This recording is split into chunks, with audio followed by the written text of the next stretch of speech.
Good afternoon all of you. I hope all are you doing well. అందరూ బాగున్నారా? మీ preparation అంతా బాగా జరుగుతుందా? ఓకేనా? డైలీ ఆన్సర్స్ రాస్తున్నారా లేదా? నాకు ఇవేమీ తెలీదు మీరు రాస్తున్నారో లేదో. నేనైతే మీరు రాయాలనే అనుకుంటున్నాను. రాయండి. డైలీ ఆన్సర్స్ రాయండి. సో, ఈరోజు మనము సెషన్‌లో జియోగ్రఫీ ఆన్సర్స్ చాలా మందికి రాయడం రాదు. ఇంట్రొడక్షన్స్ ఎట్లా స్టార్ట్ చేయాలి? బాడీ పార్ట్ ఎట్లా స్టార్ట్ చేయాలి? కన్క్లూజన్స్ ఎలా ఎండ్ చేయాలి? బాడీ పార్ట్‌లో మనం ఏమేమి డైమెన్షన్స్ తీసుకోవాలి? ఇవేమి చాలా మందికి క్లియర్‌గా తెలీదనమాట జియోగ్రఫీలో మెయిన్ వచ్చి. సో, ఫస్ట్ ఆఫ్ ఆల్ ఎప్పుడు కూడా మీరు ఫస్ట్ సిలబస్ ఏంటనేది చూడండి. మనకి మెయిన్స్ సిలబస్ విడిగా ఇచ్చారు. ప్రిలిమ్స్ సిలబస్ విడిగా ఇచ్చారు. ఒకసారి మీరు ప్రిలిమ్స్, మెయిన్స్ సిలబస్ ఒకసారి చూడండి first of all. First thing మీరు ప్రిలిమ్స్ పక్కన పెడితే, ఏదైతే మనం ఆన్సర్ రైటింగ్ రాసే మెయిన్స్ సిలబస్ ఉందో, మెయిన్స్ సిలబస్‌లో మనకి మొత్తం 5 చాప్టర్స్ ఉంటాయి. ఆ 5 చాప్టర్స్ వచ్చేసి ఫస్ట్ వచ్చి ఫిజికల్ జియోగ్రఫీ ఉంది. నెక్స్ట్ వచ్చి ఎకనామికల్ జియోగ్రఫీ, నెక్స్ట్ వచ్చి సోషల్ జియోగ్రఫీ, నెక్స్ట్ వచ్చి ఫ్లోరా, ఫనా, నెక్స్ట్ వచ్చి ఎన్విరాన్మెంటల్. సో, మనకక్కడ 5 టైప్స్ ఆఫ్ ఆహ్, జియోగ్రఫీ రిలేటెడ్ మనకి మొత్తం 5 డైమెన్షన్స్ ఇచ్చారు. ఈ 5 డైమెన్షన్స్‌లో మనము ఫిజికల్ జియోగ్రఫీలో వచ్చేసరికి landforms, climate, soils, river system, geology, minerals, forest, mountains etcetera ఇవన్నీ చదువుతాం. సిలబస్‌ని ఫస్ట్ ఎప్పుడు కూడా మనము డీకోడ్ చేయాలి. సబ్ టాపిక్స్ కింద డివైడ్ చేసుకోవాలి సిలబస్‌ని.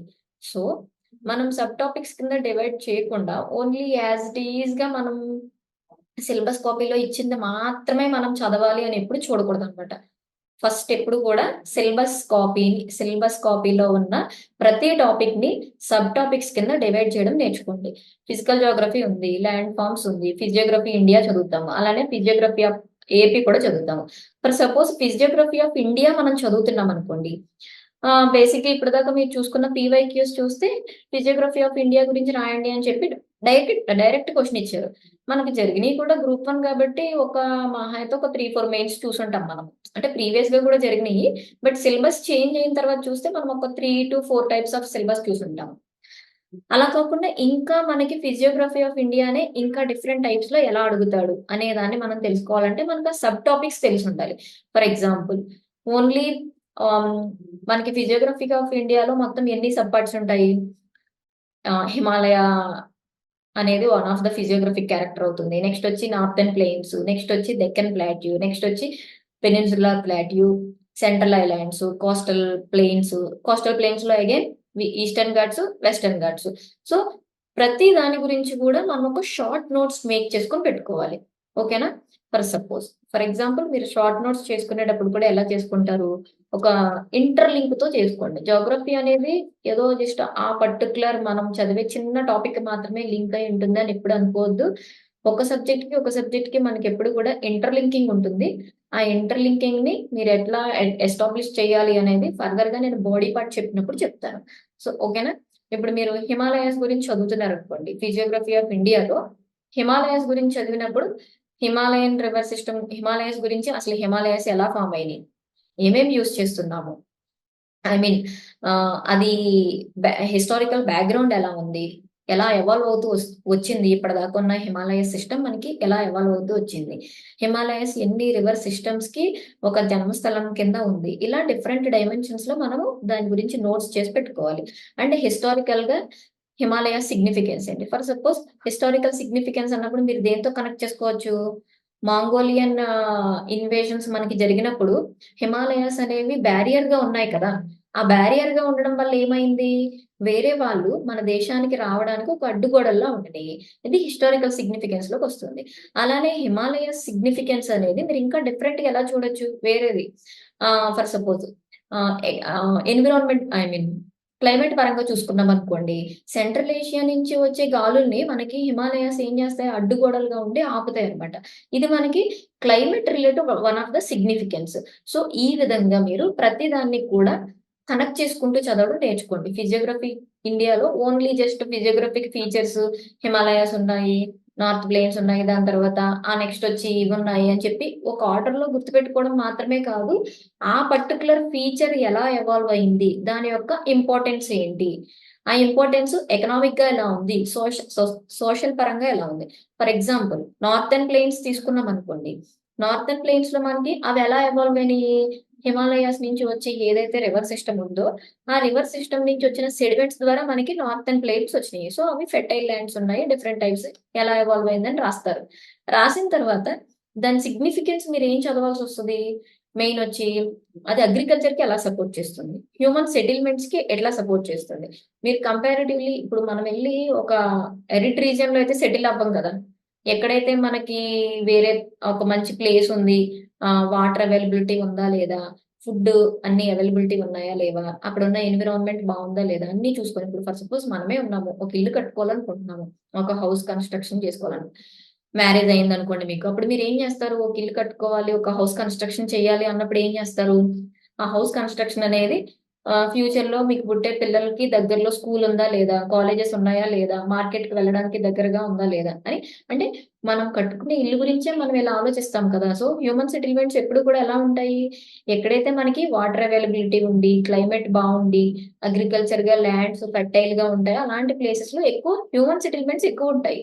అస్సలుండవని కాదు. ఇప్పుడు అరిడ్ రీజియన్స్‌లో కూడా ఉండేవాళ్ళుంటారు. వాళ్ళకి స్టార్టింగ్ నుంచి కూడా బాగా అలవాటయ్యి, ఇంక అక్కడే వాళ్ళు వాళ్ళ పూర్వీకుల నుంచి అక్కడే ఉండిపోయిన వాళ్ళు చాలా మంది అలా ఉండిపోతారు. ఆ నేచర్‌కి, ఆ క్లైమేట్‌కి అలవాటైన వాళ్ళు. సో, ఇలా మీరు చదివేది ప్రతీది కూడా ఇంటర్‌లింక్ చేసుకుంటూ చదవండి. ఓకే. ఫస్ట్ నోట్స్ చేసుకోండి. ప్రతి టాపిక్‌కి కూడా సబ్ టాపిక్స్ కింద డివైడ్ చేసుకొని నోట్స్ చేసుకోండి. ఆ నోట్స్ కూడా డిఫరెంట్ డైమెన్షన్స్‌లో ఆలోచించండి. ఎకనామిక్ డైమెన్షన్ తీసుకున్నామనుకోండి. ఏదైతే మనకి సెకండ్ చాప్టర్‌లో ఎకనామిక్ జియోగ్రఫీ ఉందో, ఆ జియోగ్రఫీలో మనం ఏమేం చదువుతాము? అగ్రికల్చర్ రిలేటెడ్ చదువుతాము. Live stock related, fisheries sector చదువుతాము. నెక్స్ట్ వచ్చి మైనింగ్ చదువుతాము. ఇండస్ట్రీస్ చదువుతాము.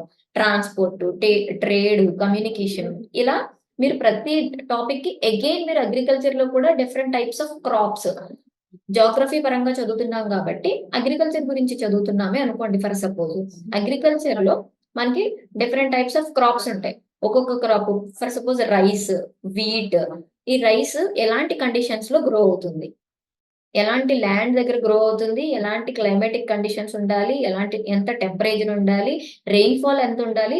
ఇలా మీరు డిఫరెంట్ టైప్స్ ఆఫ్ డైమెన్షన్స్‌లో మీరు నోట్స్ చేసుకునేటప్పుడే మీరు ఒక షార్ట్ నోట్స్ అనేది మేక్ చేసుకోండి. ఓకేనా?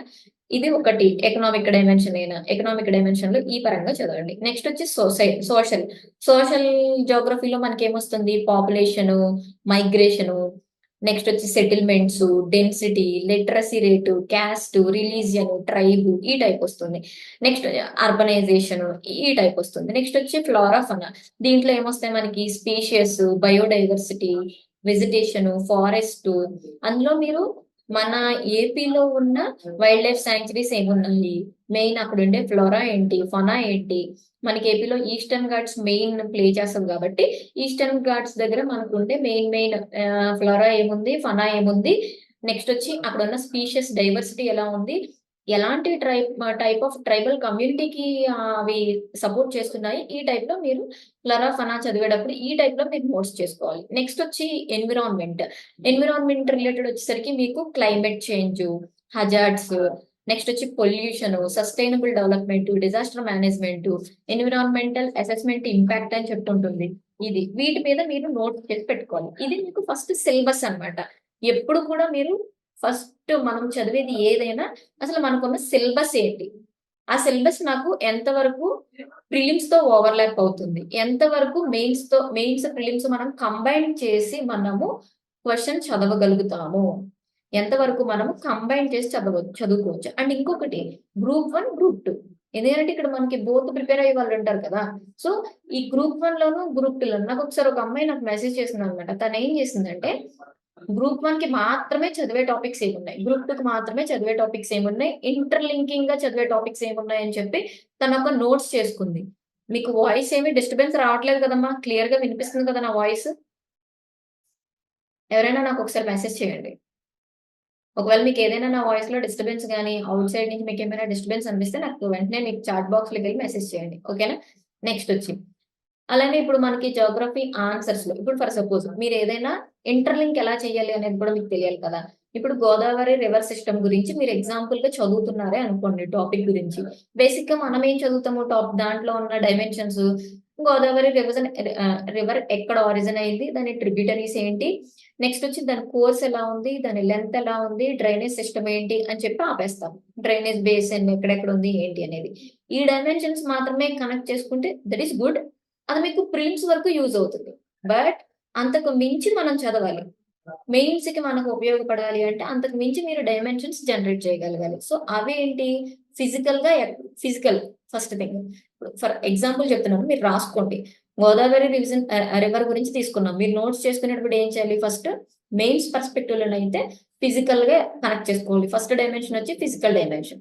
ఈ ఫిజికల్ డైమెన్షన్ లో మీరు ఏమేమి అడ్రస్ చేయొచ్చు, ఏవైతే మీరు ముందు నేను చెప్పిన ప్రిలిమ్స్ ఫ్యాక్ట్స్ గుర్తుపెట్టుకుంటారు కదా, origin, drainage, basin, tributaries, next వచ్చి డెల్టా ఫార్మేషన్. ఎందుకంటే ఒక్కొక్క రివర్ సిస్టమ్ ఒక్కొక్క టైప్ ఆఫ్ డెల్టాను ఫార్మ్ చేస్తుంది. ఇవన్నీ మనం ఫిజికల్ డైమెన్షన్ లో చదువుతాము. అలానే అగ్రికల్చర్ సపోర్ట్, గోదావరి రివర్ ని బేస్ చేసుకుని మనము ఎంత అగ్రికల్చర్ ని సపోర్ట్ చేస్తున్నాము. నెక్స్ట్ వచ్చి వాటర్ రిసోర్స్ అన్నమాట. డ్రింకింగ్ వాటర్ కి యూజ్ చేయనివ్వండి, ఇరిగేషన్ కి యూజ్ చేయనివ్వండి, ఏవైనా కానీ, డ్రైనేజ్ ప్యాటర్న్ కానివ్వండి, లేదంటే కనుక ఇండస్ట్రీస్ రిలేటెడ్ కూడా మనము రివర్ వాటర్ ని యూజ్ చేస్తాం కదా. సో ఇండస్ట్రీస్ కి ఎట్లా సపోర్ట్ చేస్తుంది, ఇలా మీరు చదవాలి. ఇంకా ఇంకా ఎనదర్ డైమెన్షన్ మనం ఏం తీసుకోవచ్చు, డ్యామ్స్, ప్రాజెక్ట్స్. అంటే for example Godavari river Polavaram project ఎట్లా సపోర్ట్ చేస్తుంది, దాని ఇంపార్టెన్స్ ఏంటి. నెక్స్ట్ వచ్చి ఎకనామిక్ డైమెన్షన్. ఎకనామిక్ డైమెన్షన్ లో అగైన్ మీరు ఎలా చేయొచ్చు, గోదావరి రివర్ లోనే ఎకనామిక్ డైమెన్షన్ తీసుకున్నప్పుడు ఈ ఎకనామిక్ డైమెన్షన్ లో కూడా మీరు అగైన్ సబ్ డైమెన్షన్స్ రాయొచ్చు. అగ్రికల్చర్ ఎలా సపోర్ట్ చేస్తుంది, ఫిషరీస్ కి ఎలా సపోర్ట్ చేస్తుంది, అక్కడ ఉన్న ఇండస్ట్రీస్ కి ఎలా సపోర్ట్ చేస్తుంది, లివ్లీహుడ్ కి ఎలా సపోర్ట్ చేస్తుంది, ఇలా మీరు చూసుకోవాలి. Population, settlements. ఇప్పుడు మనకి రివర్ బేస్డ్ లో ఎక్కువ సెటిల్మెంట్స్ ఉంటాయి మీరు అబ్జర్వ్ చేస్తే. ఎక్కడైతే రివర్స్ ఉంటాయో ఆ రివర్ నియర్ బై ఏరియాస్ ఏవైతే ఉంటాయో ఆ నియర్ బై ఏరియాస్ లో మీకు ఎక్కువ సెటిల్మెంట్స్ ఉంటాయి. సో డెన్స్ సెటిల్మెంట్స్ అయితే మనం అక్కడ అబ్జర్వ్ చేయొచ్చు. ఓకేనా. అలానే మనం చూసుకుంటే ఎన్విరాన్మెంట్ డైమెన్షన్ తీసుకునేసరికి మీకు వెట్లాండ్స్ కి ఎట్లా సపోర్ట్ చేస్తుంది, ఈస్టరీస్ కి ఎట్లా సపోర్ట్ చేస్తుంది. నెక్స్ట్ ఎన్విరాన్మెంట్ లో మనం డిజాస్టర్ మేనేజ్మెంట్ కూడా వన్ ఆఫ్ ద డైమెన్షన్ కింద తీసుకోవచ్చు. మరి ఫ్లడ్స్ కానీ ఇవేమైనా వచ్చినప్పుడు అక్కడ ఉన్న పీపుల్ ఎలాంటి ఛాలెంజెస్ ని ఫేస్ చేస్తారు. మనం గోదావరి ఫ్లడ్స్ అని ఎప్పుడైతే మనం ఈ మాన్సూన్ సీజన్ లో గోదావరి ఫ్లడ్స్ అని చదువుతూ ఉంటాం కదా, ఇలా గోదావరి రివర్ మనం పొంగింది అని చెప్పి మనం న్యూస్ లో చూస్తూ ఉంటాము. దానివల్ల ఎంత జనాభా నష్టపోయారు, ఆ నియర్ బై ఏరియాస్ లో ఉన్న పీపుల్ ని మనము వేరే సేఫ్ ప్లేస్ కి మైగ్రేట్ చేసాము అనేది. సో అగైన్ ఇక్కడ మీరు మనకి ఎన్విరాన్మెంటల్ జోగ్రఫీ ఏదైతే ఉందో దాంట్లో మీకు డిఎం కూడా ఇన్వాల్వ్ అయి ఉంటుంది, ఇంటర్లింక్ అయి ఉంటుంది. జోగ్రఫీని డిజాస్టర్ మేనేజ్మెంట్ ని కలిపి చదవడం నేర్చుకోండి. ఓకేనా. సపరేట్ డైమెన్షన్ లో ఎప్పుడు కూడా చదవద్దు. సపరేట్ చేసుకొని మీరు ఎప్పుడు సబ్జెక్ట్ ని చదివారంటే కనుక మీకు దాంట్లోనే మీకు చాలా ఇబ్బంది పెరుగుతుంది అనమాట. అలానే మ్యాంగ్రూవ్స్ కి ఎట్లా సపోర్ట్ చేస్తుంది, ఇలా మీరు సబ్ డైమెన్షన్స్ కింద ఒకదానికొకటి ఇంటర్లింక్ చేసుకోవడం నేర్చుకోవాలి. సో హియర్ నేను చెప్పినట్టు మీరు ఏమేమి డైమెన్షన్స్ అడ్రస్ చేసుకోవచ్చు, ఫిజికల్, అగ్రికల్చర్, నెక్స్ట్ వచ్చి వాటర్ రిసోర్సెస్ ని ఎట్లా, అక్కడ ఉన్న డ్యామ్స్ ఏంటి, ప్రాజెక్ట్స్ ఏంటి, ఎకనామిక్ పరంగా. అగైన్ ఎకానమీలో సబ్ డైమెన్షన్స్ వచ్చేసరికి మీకు అగ్రికల్చర్ ఎలా సపోర్ట్ చేస్తుంది, ఫిషరీ సెక్టర్ కి ఎలా సపోర్ట్ చేస్తుంది, ఇండస్ట్రీస్ కి ఎలా సపోర్ట్ చేస్తుంది, డ్రింకింగ్ వాటర్ కి ఎట్లా సపోర్ట్ చేస్తుంది, అక్కడ ఉన్న లివ్లీహుడ్ కి, సెటిల్మెంట్స్ కి ఎట్లా సపోర్ట్ చేస్తుంది గోదావరి రివర్. ఇవన్నీ మీరు రాసుకోవాలి. అలానే అక్కడ ఉన్న ఎన్విరాన్మెంట్, వెట్లాండ్ ఎకో సిస్టమ్ కానీ, అక్కడ ఏదైనా దగ్గరలో నియర్ బై ఏమైనా మ్యాంగ్రూవ్ ఎకో సిస్టమ్ ఉందా, ఏదైనా న్యూస్ లో ఉందా, ఇలా మీరు ఇంటర్లింక్ చేసుకుంటూ ఒకదానికొకటి సబ్ డైమెన్షన్స్ ఇలా జనరేట్ చేసుకుంటూ వెళ్ళాలి. ఇకపోతే జోగ్రఫీ ఆన్సర్ లో మీరు చూడవలసింది, ఇప్పుడు ఫర్ సపోజ్ ఇంకొక ఎగ్జాంపుల్ చెప్తున్నాను మీకు. మీరు గనక ఒక టాపిక్ ఏదైనా తీసుకున్నప్పుడు దానికి మీరు మెయిన్ జనరేట్ చేయాల్సిన సబ్ డైమెన్షన్స్ ఏమేమి ఉంటాయంటే ఫిజికల్ డైమెన్షన్ జనరేట్ చేసుకోండి. ప్రతి టాపిక్ కి కూడా జోగ్రఫీలో సబ్ టాపిక్స్ మనకు జనరేట్ చేయడం రాదు. ప్రతి ఒక్కరు నన్ను అడిగే క్వశ్చన్ ఇది.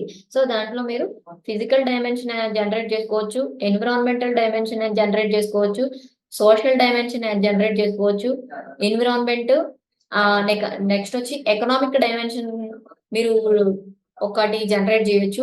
అలానే డిజాస్టర్ మేనేజ్మెంట్ రిలేటెడ్ ఒక డైమెన్షన్ మెన్షన్ చేయొచ్చు. అలానే ఏపీ స్పెసిఫిక్ గా ఏమైనా ఉన్నాయో ఒకసారి క్రాస్ చెక్ చేసుకోండి. మనం ఇండియా రిలేటెడ్ ఏదైనా రాసేటప్పుడు ఏపీ పరంగా స్పెసిఫిక్ టు ఏపీ ఏమైనా ఉన్నాయో ఒకసారి క్రాస్ చెక్ చేసుకోండి. ఫర్ ఎగ్జాంపుల్ మీరు ఈస్టర్న్ ఘాట్స్ అని చెప్పి చదువుతున్నారే అనుకుందాం.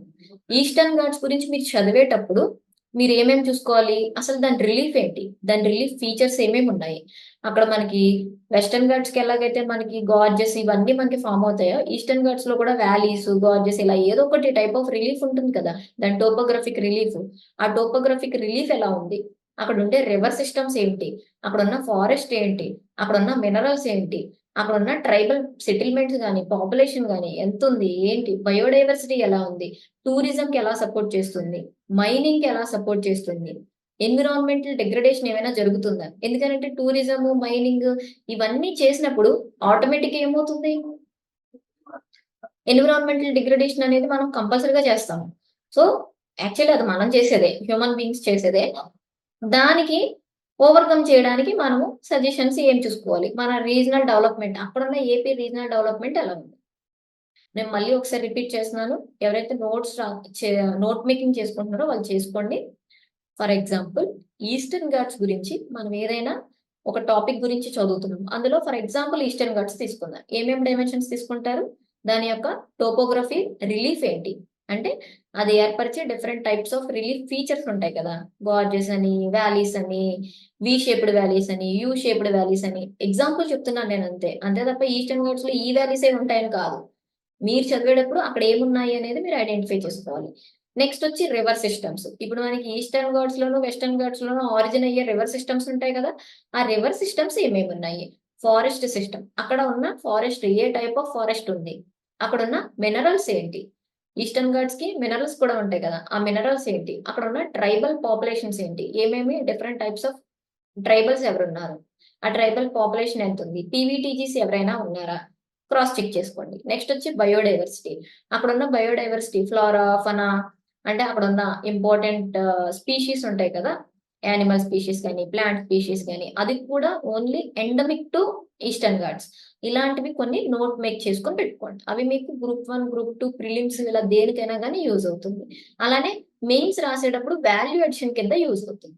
నెక్స్ట్ వచ్చి అక్కడ టూరిజం యాక్టివిటీస్ ఎలా ఉన్నాయి, అలానే మైనింగ్ యాక్టివిటీస్ ఎలా ఉన్నాయి, టూరిజం యాక్టివిటీస్ ఎలా ఉన్నాయి, మైనింగ్ యాక్టివిటీస్ ఎలా ఉన్నాయి. ఆబ్వియస్లీ మనం టూరిజం కి మైనింగ్ కి సపోర్ట్ చేస్తున్నాము అంటే సమ్ డిఫికల్టీస్ మనం ఫేస్ చేస్తాం. సో దాని వల్ల ఎక్స్ట్రా డైమెన్షన్ మనం ఏం కనెక్ట్ చేయొచ్చు, ఎన్విరాన్మెంటల్ డిగ్రేడేషన్ కి కనెక్ట్ చేయొచ్చు. ఎన్విరాన్మెంటల్ డిగ్రేడేషన్ జరిగింది అంటే way forward measures obviously suggest చేయొచ్చు. సస్టైనబుల్ డెవలప్మెంట్ ఉండాలి ఇలా అని చెప్పి. ఓకేనా, మీరు నోట్స్ చేసుకునేటప్పుడు ప్రతి టాపిక్ కి కూడా ఈ విధంగానే మీరు different types sub dimensions generate చేసుకొని నోట్ మేకింగ్ చేసుకోండి. ఇక్కడ దాకా మనము జాగ్రఫీ నోట్ మేకింగ్ ఎలా చేయాలి అనేది చూసాం. ఇప్పుడు జాగ్రఫీ ఆన్సర్స్ లో డిఫరెంట్ టైప్స్ ఆఫ్ ఇంట్రడక్షన్స్ ఎలా రాయాలి. ఎందుకంటే జాగ్రఫీ ఆన్సర్స్ లో చాలా మందికి ఏంటి, ఇంట్రడక్షన్స్ ఎలా రాయాలి అనే విషయం చాలా వరకు అర్థం కాదు. So different types of introductions మనం ఎలా రాయాలి. ఫస్ట్ వచ్చి కామన్ గా introduction based definition based introduction అనమాట. అంటే మనకి ఇచ్చిన క్వశ్చన్ లో ఏదైనా కీవర్డ్ ఉందా, ఆ కీవర్డ్ ని మనము డిఫైన్ చేయగలుగుతున్నామా లేదా అనేది చూసుకోండి. ఫర్ సపోజ్ అంటే జనరల్ గా చూడండి, క్వశ్చన్ డిమాండ్ అని బట్టి కూడా మీరు డెఫినేషన్ బేస్డ్ ఇంట్రడక్షన్ రాయాలా లేదంటే ఏదైనా కరెంట్ ఈవెంట్ ని లింక్ చేసుకుని రాయాలా అనేది ఆలోచించండి. బ్రెయిన్ స్టార్మింగ్ చేసుకోండి. ఇప్పుడు కూడా ఆన్సర్ రాసేటప్పుడు ఫస్ట్ ఎప్పుడు కూడా బ్రెయిన్ స్టార్మింగ్ చేసుకొని మీకు ఏమైనా గుర్తొస్తే రాయండి. ఒకవేళ ఆ టైంకి మీకు గుర్తు రాకపోతే కనుక ఇంకా జనరల్ గా ఉండేది డెఫినేషన్ బేస్డ్ ఇంట్రడక్షన్ కాబట్టి డెఫినేషన్ బేస్డ్ వెళ్ళండి. ఫర్ ఎగ్జాంపుల్ సాయిల్ ఫార్మేషన్ గురించి అడుగుతున్నాడే అనుకోండి, అసలు సాయిల్ సిస్టమ్ అంటే ఏంటి, సాయిల్ ఎలా ఫామ్ అవుతుంది అనే దాని గురించి ఒక డెఫినేషన్ రాయండి ఇంట్రడక్షన్ లో. అప్పుడు సాయిల్ ఫార్మేషన్ కి ఏమేం ఫ్యాక్టర్స్ ఇన్ఫ్లుయెన్స్ చేస్తాయి అనేది మీకు బాడీ పార్ట్ లోకి వస్తుంది. అసలు సాయిల్ అంటే ఏంటి, దాన్ని ఎలా డిఫైన్ చేస్తాం అనేది మీరు ఫస్ట్ ఇంట్రడక్షన్ లో రాసుకోవాలి. ఇలా మనకి ఇంట్రడక్షన్ బేస్డ్ పాపులేషన్ అంటే ఏంటి, లేదంటే ఒక్కొక్కసారి మనకి పాపులేషన్ డెన్సిటీ అంటే ఏంటి, ఇంకా different types of key terminologies ఉంటాయి. ఆ టెర్మినాలజీస్ ని డిఫైన్ చేయగలుగుతున్నామా లేదా, ఆ డెఫినేషన్ బేస్డ్ ఇంట్రొడక్షన్స్ చూసుకోండి. నెక్స్ట్ వచ్చేసరికి డేటా బేస్డ్ ఇంట్రొడక్షన్. ఈ డేటాలో మీరు ఏం యాడ్ చేయాలి అనేది కూడా నేను తర్వాత ఫర్దర్ గా మీరు ఏమేమి రిపోర్ట్స్ ఫాలో అవ్వాలనేది కూడా చెప్తాను. ఇక్కడ మీరు రాసుకోండి డేటా బేస్డ్ ఇంట్రొడక్షన్. ఈ డేటా బేస్డ్ ఇంట్రొడక్షన్ మీరు ఎప్పుడెప్పుడు యూజ్ చేసుకోవచ్చు, ఏదైనా అగ్రికల్చర్ రిలేటెడ్ క్వశ్చన్ కానీ లేదంటే రెయిన్‌ఫాల్ రిలేటెడ్ క్వెషన్ గాని, లేదంటే పాపులేషన్ రిలేటెడ్ క్వెషన్ గాని, లేదంటే ఏదైనా ఫారెస్ట్ రిలవెంట్ క్వెషన్ గాని వచ్చిందనుకోండి. ఇలాంటి టైప్ ఆఫ్ క్వెషన్‌కి ఎక్కడైతే మీకు రిపోర్ట్ రాయగలిగే ఛాన్స్ ఉందో అక్కడ రిపోర్ట్ బేస్డ్ ఇంట్రడక్షన్ రాయండి. అలా అని ప్రతి క్వెషన్‌లోనూ రిపోర్ట్ మాత్రమే యూజ్ చేయొద్దు. మన ఆన్సర్స్‌లో ఎప్పుడు కూడా డైవర్సిటీ కనిపించాలి. అది ఇంట్రడక్షన్‌లోనైనా, కన్క్లూజన్‌లోనైనా మనము డైవర్సిటీ అనేది చూపించాలి. ఓకేనా? అంతేగాని మేడం రిపోర్ట్ అని చెప్పారు కదా! అన్నిట్లికి రిపోర్ట్‌లు చేసుకొని పెట్టేసుకొని రిపోర్ట్ బేస్డ్ ఇంట్రడక్షన్ మాత్రమే డంప్ చేయొద్దు. సో, మీ ఆన్సర్ ఏమవుతుందంటే మీరేదో బై హార్ట్ చేసి యూనిఫార్మ్‌గా రాసేస్తున్నారన్న ఫీలింగ్ ఎవాల్యుయేటర్‌కొస్తుంది. సో, ఆ ఫీలింగ్ రానివ్వద్దు. రిపోర్ట్ బేస్డ్ ఇంట్రడక్షన్స్ చేసుకొని పెట్టుకోండి.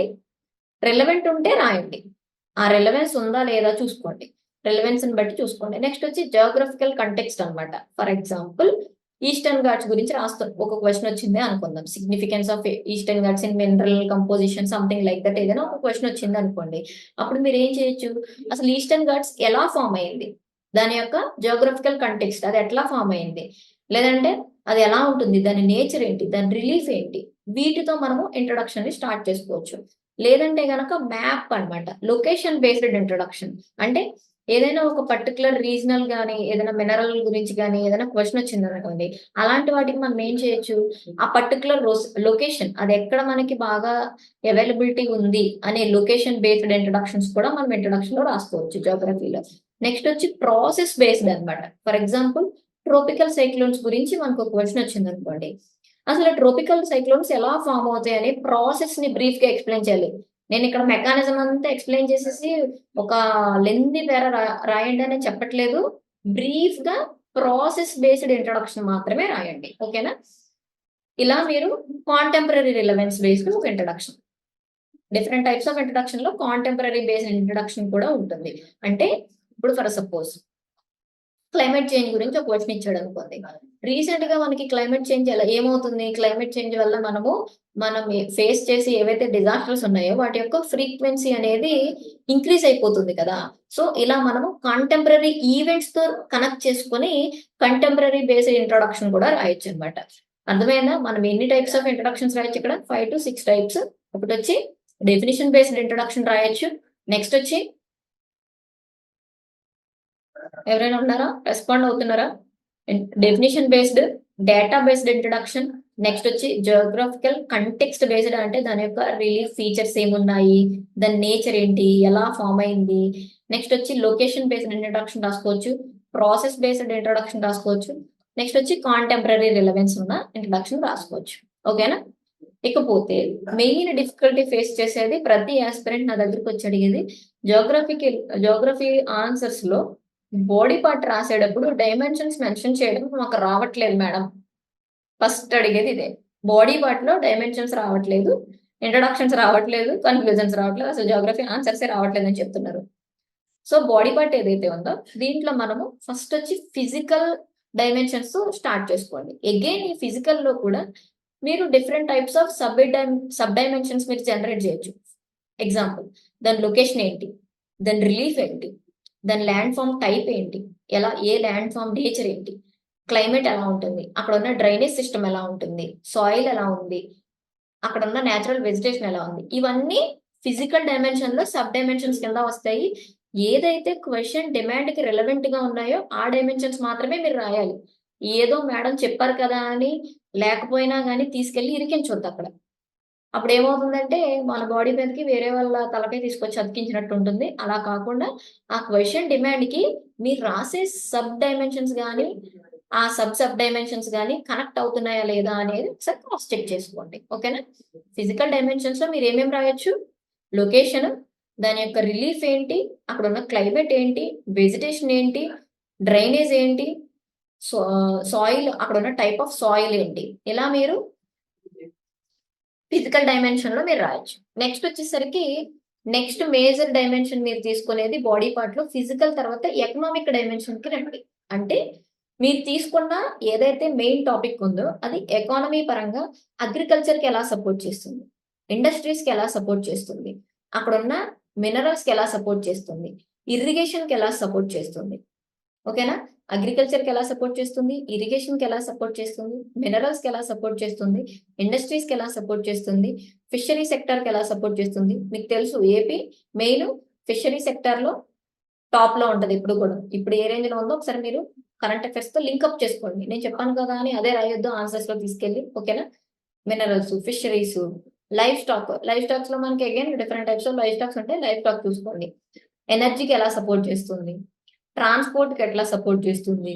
ట్రేడ్‌కి ఎలా సపోర్ట్ చేస్తుంది? ఎకానమీలో మీరు చాలా సబ్ డైమెన్షన్స్ రాయొచ్చు. సో, మళ్ళీ రిపీట్ చేస్తున్నాను. రాసుకునే వాళ్ళు రాసుకోండి. ఏంటి?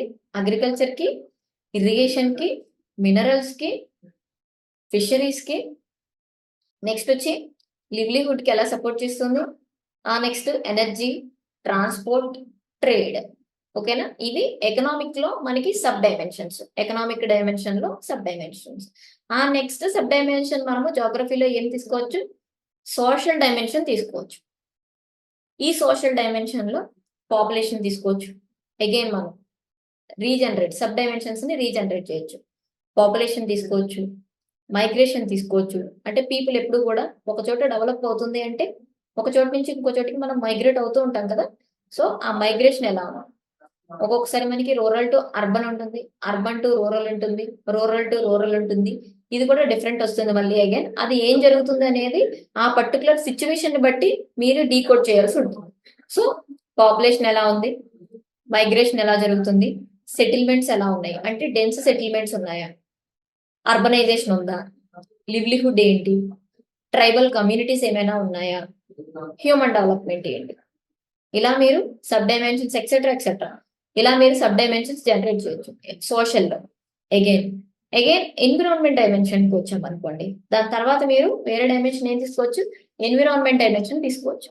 ఈ ఎన్విరాన్మెంట్ డైమెన్షన్‌లో మనము బయోడైవర్సిటీ తీసుకోవచ్చు, ఎకోసిస్టమ్ తీసుకోవచ్చు, ఎకలాజికల్ డిగ్రేడేషన్ తీసుకోవచ్చు, పాపులేషన్ తీసుకోవచ్చు. పొల్యూషన్ తీసుకోవచ్చు. సారీ. ఎన్విరాన్మెంట్ డైమెన్షన్‌లో. బయోడైవర్సిటీ, ఎకోసిస్టమ్, ఎకలాజికల్ డిగ్రేడేషన్ జరుగుతుంది మనకి ఎన్విరాన్మెంట్‌లో. ఎన్విరాన్మెంట్ అనేది ఎలా సపోర్ట్ చేస్తుంది? మనం దాన్ని ఎలా పొల్యూట్ చేస్తున్నాం? ఎలా డిగ్రేడ్ చేస్తున్నాం?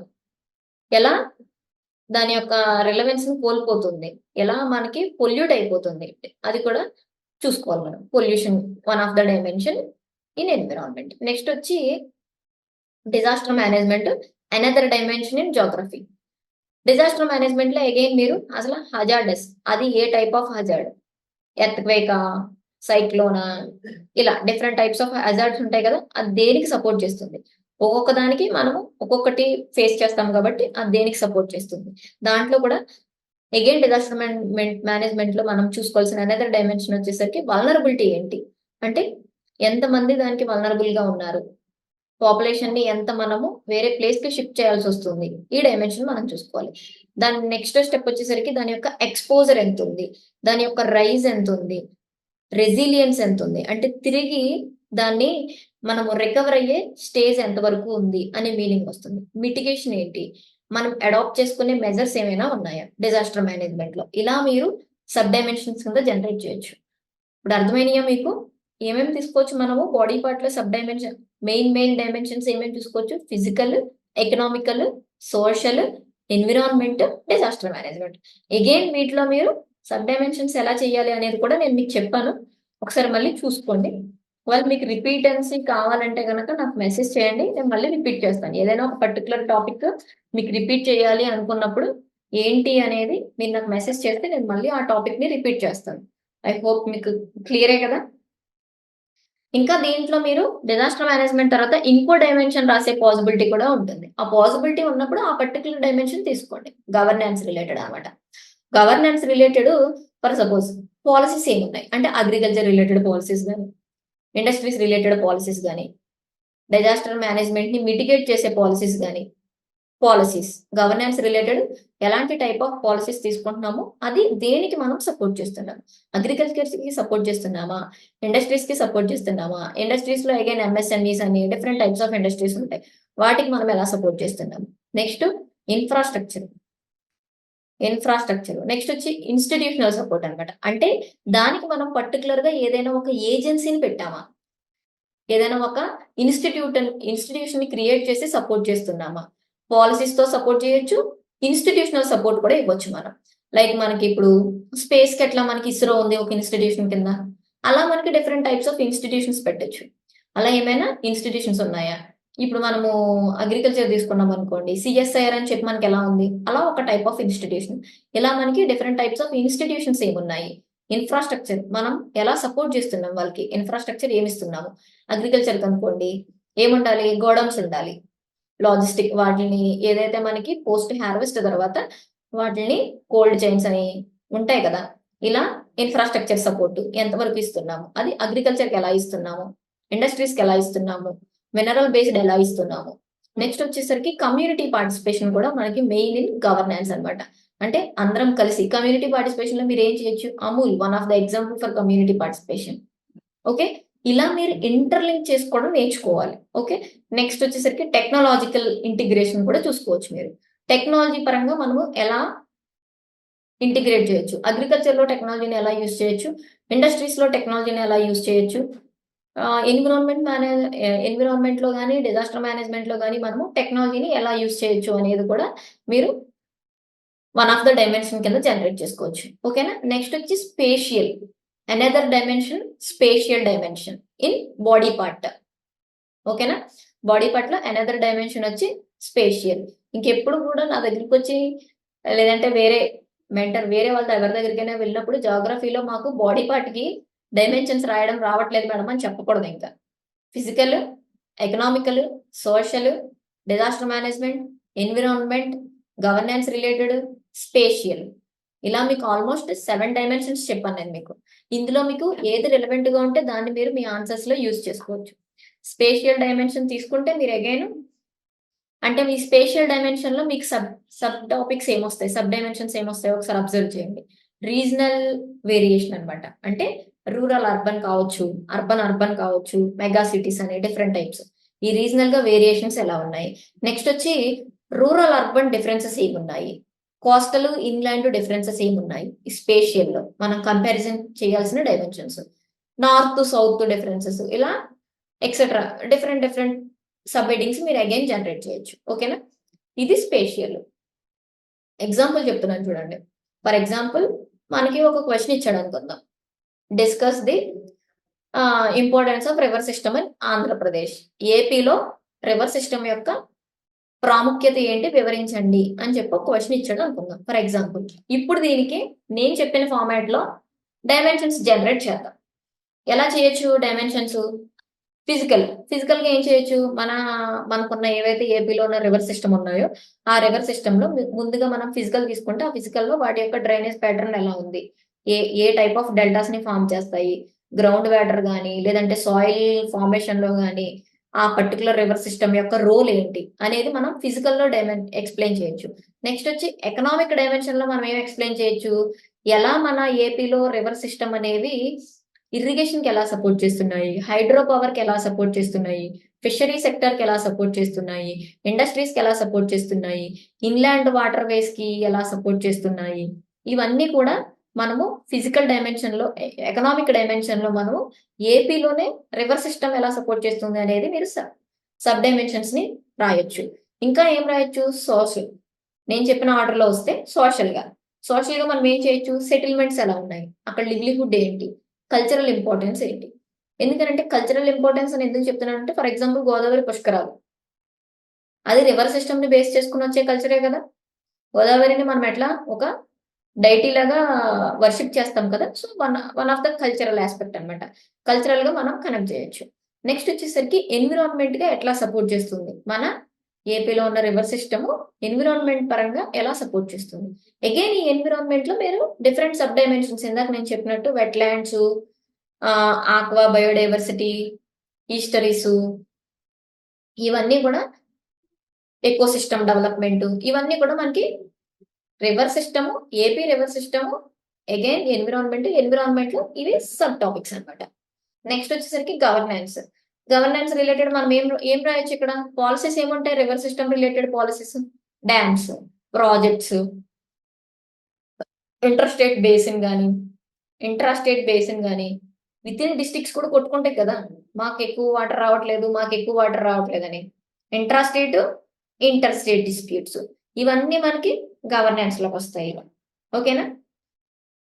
ఇలా మీరు డిఫరెంట్ టైప్స్ ఆఫ్ డైమెన్షన్స్, జాగ్రఫీలో కూడా చాలా డైమెన్షన్స్ రాయొచ్చు. చాలా మంది ఏమనుకుంటారంటే మనకి జాగ్రఫీలో డైమెన్షన్స్ అసలు జనరేట్ చేయలేము, చాలా తక్కువ డైమెన్షన్స్ వస్తాయి అనుకుంటాము. మనం ఓకేనా? ఉంటారా?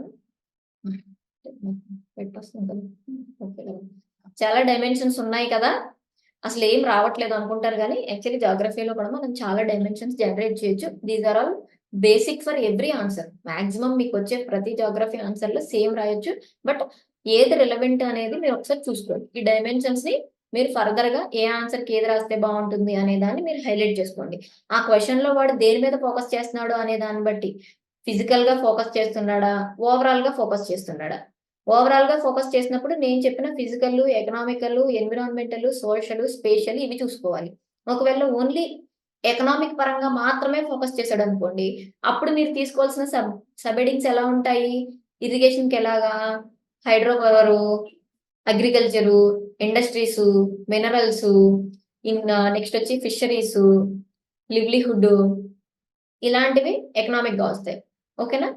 మెయిన్ థీమ్ ఏమడుగుతున్నాడు క్వశ్చన్ లో వాడు అనేది మీరు బాగా అబ్జర్వ్ చేయాలి. నెక్స్ట్ వచ్చి బాడీ పార్ట్. ఐ హోప్ అందరికి అర్థమైంది అనుకుంటున్నాను. బాడీ పార్ట్ లో డైమెన్షన్స్ ఎలా మెన్షన్ చేయాలి అనేది మీకు అర్థమవుతుందా? ఒకసారి ఎవరైనా టెక్స్ట్ చేయండి అర్థమైతే. ఓకే మేడం, నెక్స్ట్ మీరు, ఎందుకనంటే నేను బాడీ పార్ట్ లో ఇంకా మీకు వాల్యూ అడిషన్ చెప్తాను, దానికోసం అని చెప్పి ఫర్దర్ గా నేను వాల్యూ అడిషన్ ఏం చేయాలి అనేది చెప్పొచ్చా? ఓకేనా? అందరికి అర్థమైంది కదా? ఓకే, దాన్ జాగ్రఫీలో వాల్యూ అడిషన్ మీరు రాసే ఈ పాయింట్స్ తో పాటుగా వాల్యూ అడిషన్ ఏముండాలంటే మస్ట్ అండ్ షుడ్ గా మ్యాప్స్ డ్రా చేయడానికి ట్రై చేయండి.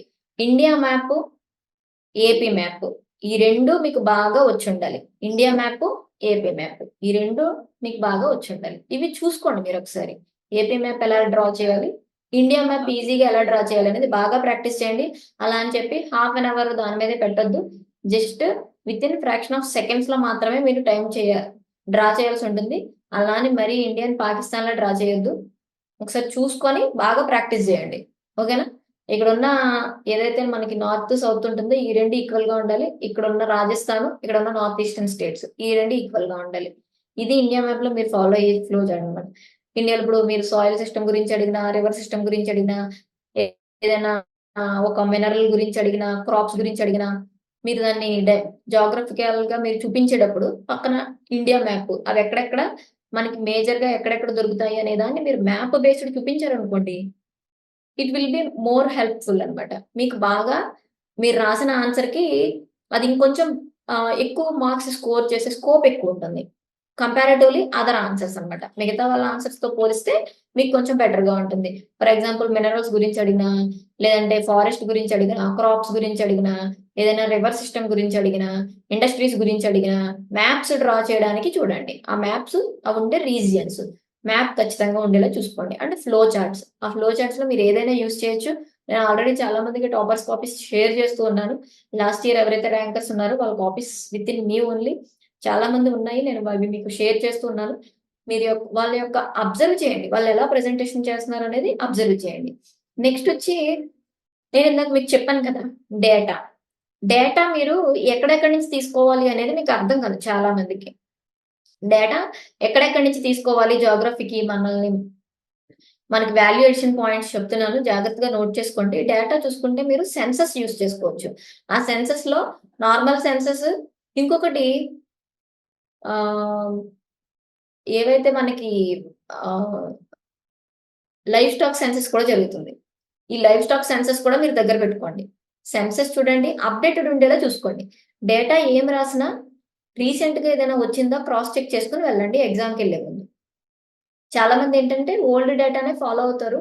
కొత్తగా ఏదైనా డేటా వస్తే కరెంట్ అఫైర్స్ ఆబ్సెంట్ ఉన్నప్పుడు మనకి అది సరిగా అర్థం కాదు, మర్చిపోతూ ఉంటాం, సరిగా చూసుకోము. ఎప్పుడైనా మిస్ అవుతుందేమో మీరు ఎగ్జామ్కి వెళ్ళే ముందు, ఇఫ్ ఇన్ కేస్ మీరు మెయిన్స్ ప్రిలిమ్స్ క్వాలిఫై అయిపోయి మెయిన్స్కి వెళ్ళేటప్పుడు మీరు డేటా అంతా క్రాస్ చెక్ చేసుకోండి. మెయిన్ అయితే సెన్సస్, అదే normal human census and life stock census, ఇలా డిఫరెంట్ టైప్స్ ఆఫ్ సెన్సెసెస్ ఉంటాయి. ఆ సెన్సస్ డేటా దగ్గర పెట్టుకోండి. నెక్స్ట్ వచ్చి economic survey of India and AP socio economic survey. Economic survey of India, AP socio economic survey, next వచ్చి IMD reports ఉంటూ ఉంటాయి అనమాట. ఇంటర్నేషనల్ మెట్రలాజికల్ డిపార్ట్మెంట్ అనమాట.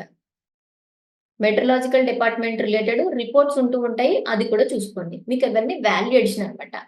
నెక్స్ట్ వచ్చి ISFR, Indian state forest report అనమాట. ఏదైనా ఫారెస్ట్ రిపోర్ట్ కానీ, green coverage report కానీ, మీకు ఏదైనా ఆన్సర్స్ వస్తే, ఏదైనా క్వశ్చన్స్ వస్తే ఫారెస్ట్ రిపోర్ట్ కూడా one of the value addition కింద మీరు యూజ్ చేయొచ్చు. ఓకేనా? Indian state forest report recent గా ఏదైనా వచ్చిందా? అందులో మన ఇండియాలో ఏపీ ఎక్కడెక్కడ హైలో ఉంది, ఎక్కడెక్కడ లోలో ఉంది.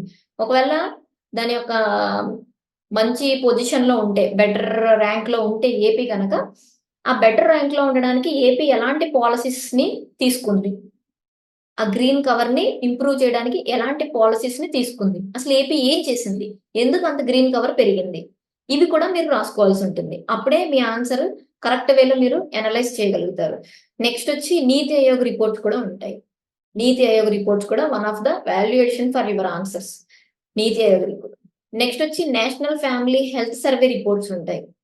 National family health survey reports ఇవి కూడా చూసుకోండి మీరు. National family health survey reports.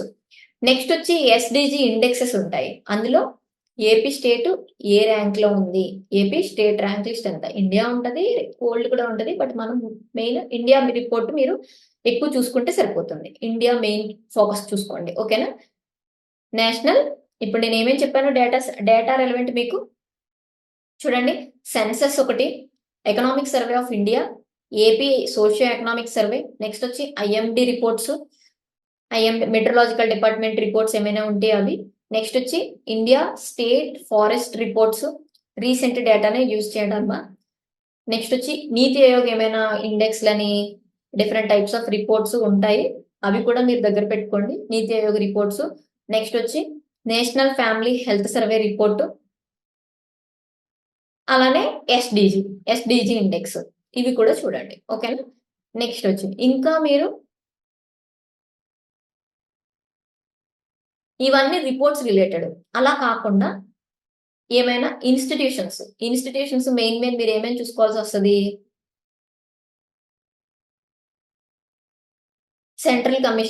Central water commission అని, నీతి ఆయోగ్ అని, సెంట్రల్ పొల్యూషన్ బోర్డ్ అని, నెక్స్ట్ వచ్చి ఫారెస్ట్ ఎన్విరాన్మెంట్ ఎకనామిక్ మినిస్ట్రీ ఉంటుంది కదా, ministry of environment and forest అని చెప్పి, క్లైమేట్ చేంజ్, ఆ ఎన్విరాన్మెంట్ మినిస్ట్రీ ఏమైనా రిపోర్ట్స్ ఇస్తుందా, ఆ ఇన్స్టిట్యూషన్ రోల్ ఏంటి, దేంట్లోనైనా నేషనల్ గ్రీన్ ట్రిబ్యునల్ అని, ఇలాంటి ఇన్స్టిట్యూషన్స్ అండ్ యాక్ట్ బేస్డ్ ఏమైనా ఉన్నాయా, ఇవి కూడా మీరు రిలవెంట్ ఏమైనా ఉంటే అవి కూడా మీరు దగ్గర పెట్టుకోవాల్సి వస్తుంది. ఓకేనా?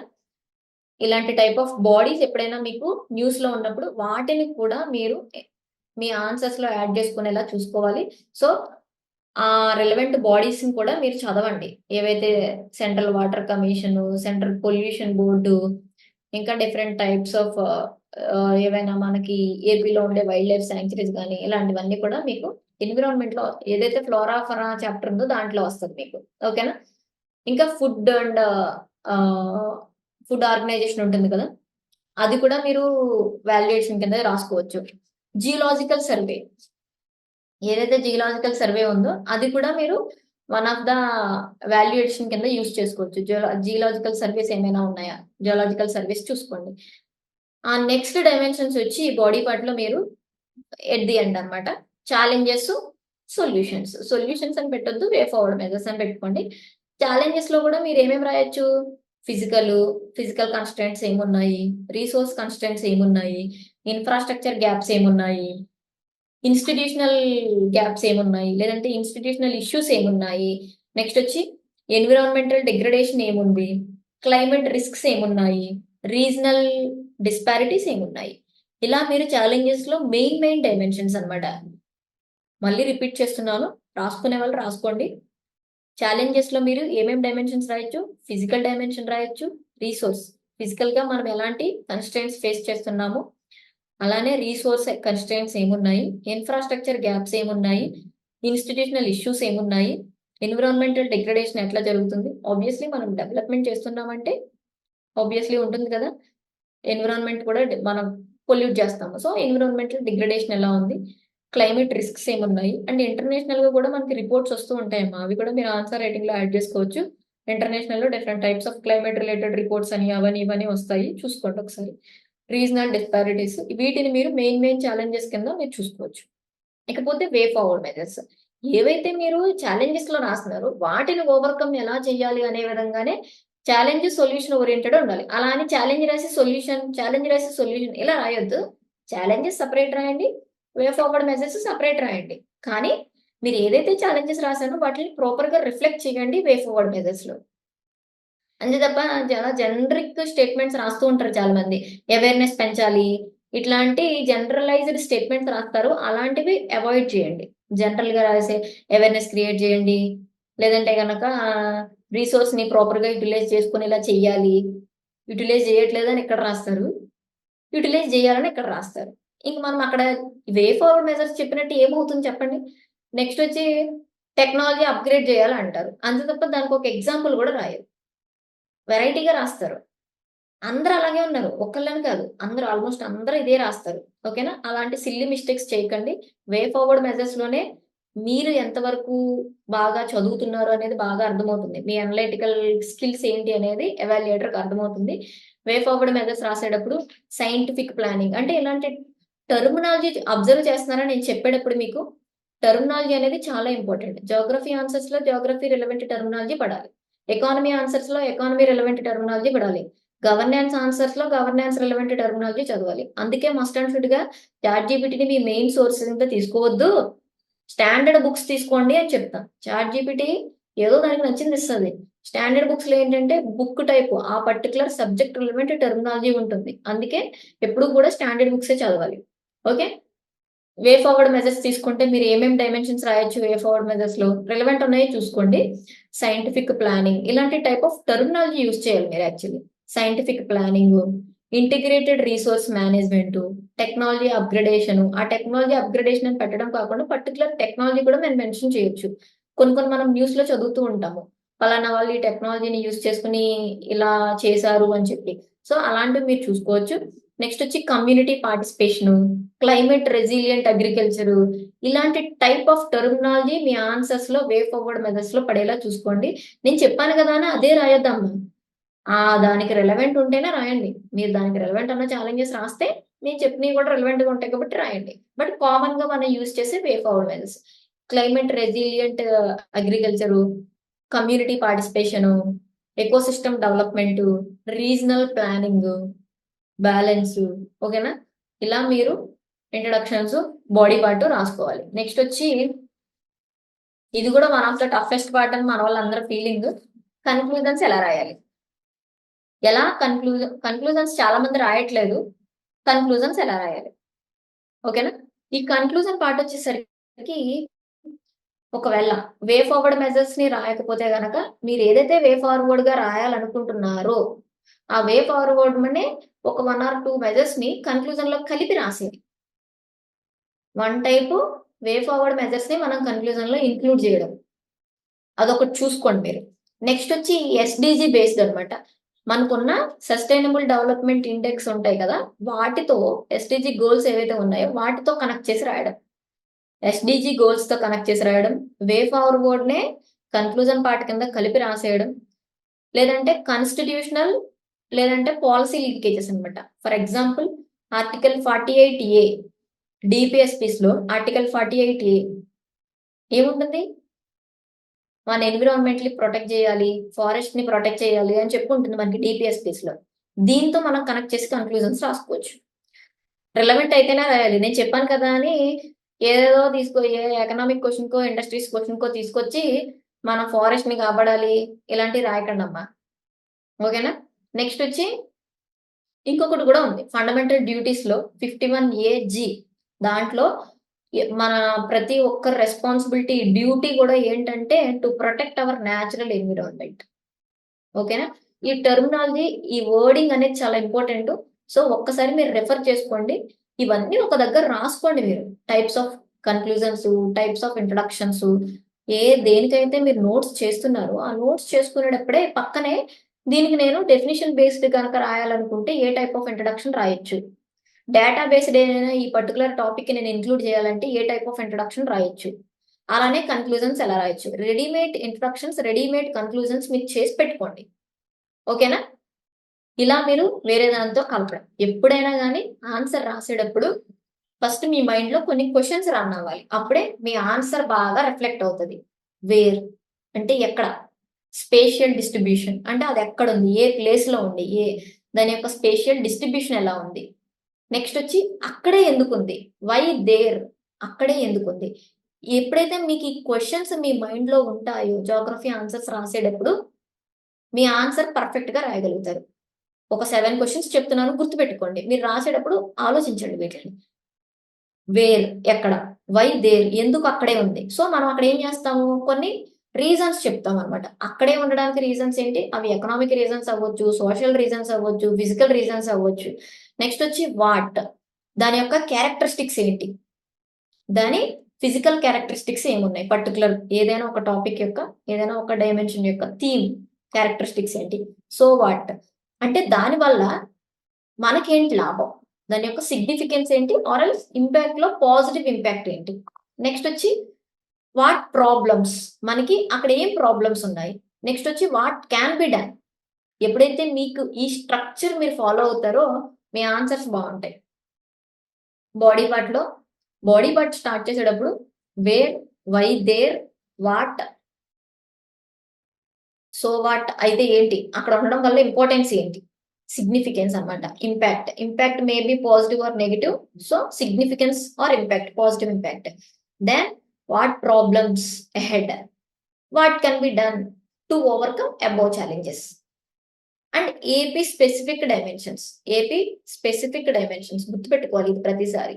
అండ్ మీరు నోట్స్ చేసుకునేటప్పుడు చూసుకోవాలి. ఇప్పుడు ఫర్ సపోజ్ సెన్సస్ రిపోర్ట్స్ అని అవని ఇవని ఎందుకు చూడమంటున్నానంటే పౌల్ట్రీలో మన ఏపీ ఏ స్టేట్‌లో ఉంది, ఫిషరీస్‌లో ఏ ఉంది, ఎగ్స్ ప్రొడ్యూస్ చేయడంలో మనకి ఏదుంది, పలానా మినరల్‌ని ఎక్స్‌పోర్ట్ చేయడంలో ఏపీ ఏ ర్యాంక్‌లో ఉంది. ఇలాంటివన్నీ మీరు పర్టిక్యులర్ ఒక మినరల్ గురించి చదువుతున్నారంటే చూసుకోవాలి. ఒక క్రాప్ గురించి చదువుతున్నారంటే ఏపీ ఏ ర్యాంక్‌లో ఉంది. ఆ పర్టిక్యులర్ క్రాప్ రిలేటెడ్. ఇది మీకు ఆన్సర్ రైటింగ్‌లో వాల్యూ అడిషన్ కింద యూజ్ అవుతుంది. మీరు రాసుకునే షార్ట్ నోట్స్‌కే వీటిని మీరు యూజ్ చేసుకోండి. ఓకేనా? ఐ హోప్ మీకు మొత్తం ఇంట్రడక్షన్‌లో ఏం రాయాలి? బాడీ పార్ట్‌లో మనం ఎలాంటి టైప్ ఆఫ్ డైమెన్షన్స్ జనరేట్ చేయాలి? అలానే కన్‌క్లూజన్స్ ఎలా రాయాలి? మీరు రాసేటప్పుడు మన మైండ్‌లో ఏమేమి ఉండాలి? ఏం ఉంటే మన ఆన్సర్స్ బావుంటాయి. Geography particularly Geography. అర్థమైందా? మీకేమైనా డౌట్స్ ఉన్నాయా? ఇఫ్ ఇన్ కేస్ ఉంటే గనుక అడగొచ్చు. Or else I will end this session here. Next session economy తీసుకుందాము. ఎకానమీ ఆన్సర్స్ ఎలా రాయాలి? ఇంట్రడక్షన్స్ ఎలా ఉండాలి? బాడీ పార్ట్‌లో ఎలాంటి డైమెన్షన్స్ ఉండాలి? కన్‌క్లూజన్స్ ఎలా రాయాలి? ఎకానమీ సిలబస్‌ని ఎట్లా డీకోడ్ చేయాలి?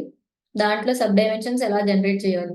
సో, ఐ హోప్ అందరికీ అర్థమైంది. Then I will end this session here.